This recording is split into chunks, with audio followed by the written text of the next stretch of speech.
தின விழாவையொட்டி சென்னையில் காவல்துறை அணிவகுப்பு ஒத்திகை நடைபெற்றது.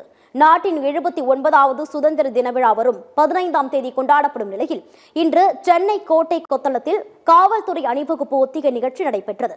முதல் நாள் ஒத்திகை நிகழ்ச்சியான இன்று முதலமைச்சரை காவல்துறை வாகன அணிவகுப்புடன் அழைத்து வருவதற்கான போன்ற ஒத்திகை மேற்கொள்ளப்பட்டது. 2ஆம் மற்றும் 3ஆம் கட்ட ஒத்திகை வரும் 11 மற்றும் 13 ஆகிய தேதிகளில் நடைபெற உள்ளது.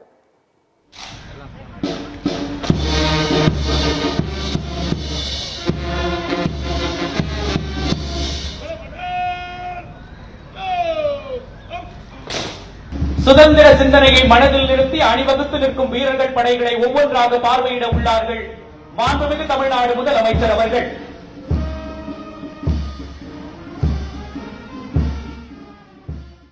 நலம் காக்கும் ஸ்டாலின் கட்டணமில்லா மருத்துவ சேவைகள். உங்கள் குடும்பத்தின் நலன் அரசின் பொறுப்பு.